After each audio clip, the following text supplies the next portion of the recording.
everybody? Andrew Gomb is here today to bring you MMA Betting 102 or 201. I'm not sure. Whatever comes after 101. I put out a video a little bit earlier talking about what implied odds are, different ways to bet a fight, etc., etc. I think that video is probably good for new MMA bettors or new bettors in general. Could be people that bet ball sports that are just looking to get into betting MMA. Hopefully this video is for people that or maybe already into MMA betting or a little bit curious about it. I'm going to talk about my process into how I bet on fights, things I look for, and strategies to approach the betting market. So just to recap, in the first video, different ways you could bet a fight. You could bet a money line, which means that's just to win the fight. You can bet an over and under, which means how long the fight will go. You can bet whether or not the fight will go the distance. There's been plenty of other stuff. If you haven't seen my last video, check it out maybe before watching this one. In this video, I'm going to start by touching on my process for betting a fight. So I'll take a fight. In the last video, I used Francis Ngannou versus Ciryl Gane as a benchmark, so I'll do that again here. In general, I like to do what's called taping a fight earlier than most people. So we're a month out from Ngannou versus Gane at UFC 270, and I've already researched that fight, made my read, done all of that. And the reason I do that is because the market moves. So I want to have my read on the fight made before other people, which means if I want to get a bet in before the market moves, I can do that. If I think the market is going to move in favor of my person, I'm going to bet that now. So I'm, again, going to use this as an example. Let's say I like Francis Ngannou in this fight. I could get minus 105 on him on DraftKings right now. I want to do that now if I think that Ngannou is if I think that money is going to come in on him, which I kind of tend to here. And let's say I like Ngannou here and I don't think money's going to come in on him. I think just by having a pulse on the market, I think people are going to like Gane. I'm going to wait on that number, but I still think it's important to make that read early, just to kind of be able to go at any moment. Like if I like Ngannou and I see money's coming in on him, I want to get that in. And if money's not coming in on him, I want to wait. I want to be patient and always get that best number possible. I think that's so important that many people don't talk about. Is really getting the best number on someone. Like for example, on Ngannou right now, if you could bet him at minus 105 on DraftKings, which is a 51.2% implied, or you could bet him minus 120, which is a 54.5% implied. So almost 3%, which at the end of the day might not seem like much on paper, but over a long period of time, that really adds up if you're making hundreds of bets, if not thousands of bets per year. So with this fight, I'll pull up both of their records. I'll start by watching one of their last fights. I'll have a notebook next to me, and I'll just jot down things that I observe. So if I'm looking at Ciryl Gane versus Francis Ngannou, I'll start with Ngannou versus Stipe too. And I'll look and I'll see some of the things that Ngannou does well, what he doesn't do well, maybe some things to be concerned about. I'll jot that down. I'll watch that fight. And then I'll watch Ciryl Gane's last fight. So Ciryl Gane just fought Derek Lewis over the summer. I'll watch that fight. I'll do the same thing.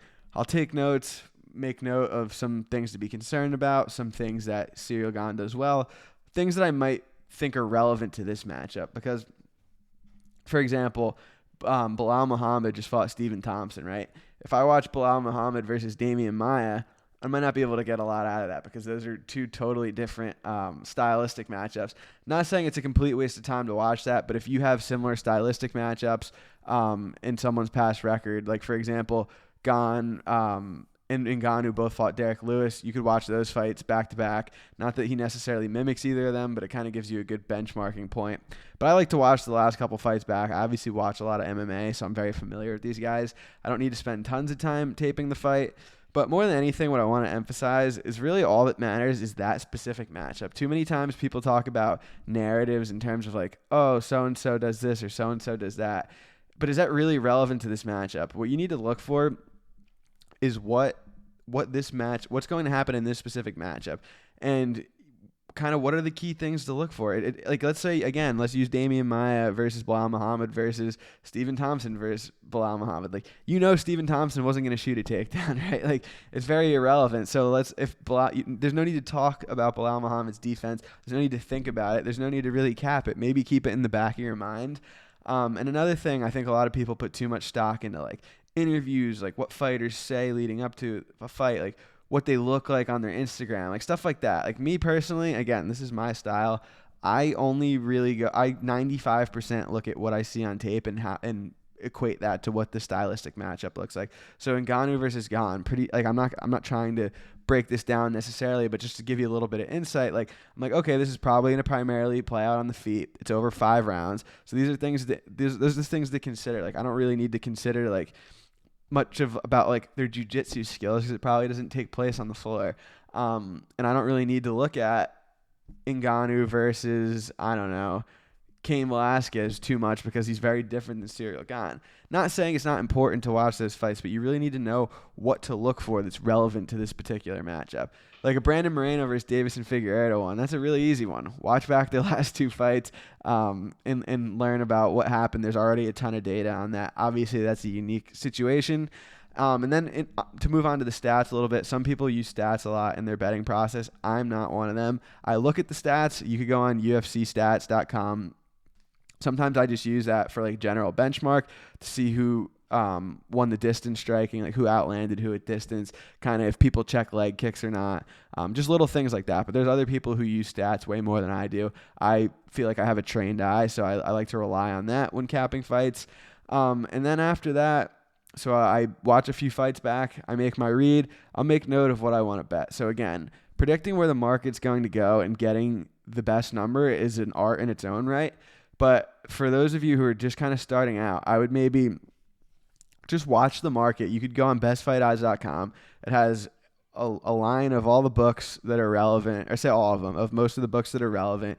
You could see where the best number is and just start out by making sure you get the best number. So I would say open as many accounts as you can and just try to always get the best number. And then as you get a little bit more experience, maybe you try to keep a pulse on the market and you'll be able to learn about trends, which I'll touch on later, and about where the number is going to go. But like I said, Ciryl Gane versus Francis Ngannou, I could get Ciryl Gane at plus 102 on FanDuel, or I could get him at minus 113 on Bet Online. So minus 113 is a 53.1% implied. Plus 102 is a 49.5% implied. That's a meaningful difference. And if I didn't have 2 books, like if I was just someone that all I had was a Bet Online account, I wouldn't get the best number possible on Ciryl Gane. So I think it's very important to have multiple books. That's something I really wanted to emphasize because I'm always trying to get that best number possible. And then in terms of making a read on a fight, I like to tape fights far in advance. That way I'm ahead of everyone else. I'm getting a crack at these lines before a lot of people are. So I tape the fight. I look for trends. And a couple of things that you might just want to note that are good to look for. How someone's takedown defense is, their cardio, if there's any recency bias baked into the line, like it happens, we see it all the time where there's a market overcorrection. Like let's say fighter A got beat in his last fight by someone really good. He might be a little undervalued in his next fight. And another thing I wanted to note, and sorry if this is a little bit jumbled, I'm kind of just speaking here. Another thing I noticed a lot is that people are overvalued coming into the UFC. So a lot of times someone coming off a contender series or like maybe someone's 6-0, but they haven't really fought anyone and they're fighting like a grizzled vet who's like 15-7. Like, I don't know. I think that's something to look for is people taking a step up in competition. Step up in competition, recency bias, a relevant stylistic matchup, maybe like a fan favorite. It doesn't happen a ton, but like if you get a really popular fighter, they like those lines might be a little bit different. And then just market trends. Get a pulse on what's going on, what people are feeling, and sometimes it's hard to predict. Like I won't get every line right, but I'll get a lot more right than I will wrong. But I really just wanted to emphasize again in summary, when you're researching a fight, you have to watch tape on the fighters. You have to make a read on that specific matchup. Then you have to see where the numbers are, where you can get the best number, and then make your own line for the fight and see what I need to play. So let's say I tape Ciryl Gane versus Francis Ngannou. I did all my research, and I really think that Ciryl Gane should be minus 150. That's a bet spot. So there's enough of a difference in those implied odds that I'm going to make a bet on that fight. But if I watch that fight and I'm like, that's a really tough one, I don't have too great of a read on it, like maybe I slightly lean to Francis, so I'm not going to bet that spot. It's really important, in my opinion. Some people try to bet too many fights. If there's 12 fights on a card, like obviously not every card is going to be the same, but maybe look for 3-4 spots that you really feel like you have a strong opinion on and bet those spots. Because if you bet all 15, you might have had a few good reads, and you're kind of just watering that down by trying to have a bet on every fight. But hopefully this helped. That's a little bit into my process. I tape the fights early. I'm always watching film, not doing too much into stats, not really listening too much to narratives, not paying attention to what's going on their Instagram or what they're saying in interviews, really just focusing on the specific matchup at hand. And I make my read from there. And then I focus on trying to get the best number. So hope that helped. In my next video, I'm going to talk a little bit about some of the best books, the pros and cons of each books for MMA betting. Because now that you know kind of what to look for, now you need to know where to bet it. So check out my next video. If you like this, I'd appreciate it if you like and subscribe. Thanks.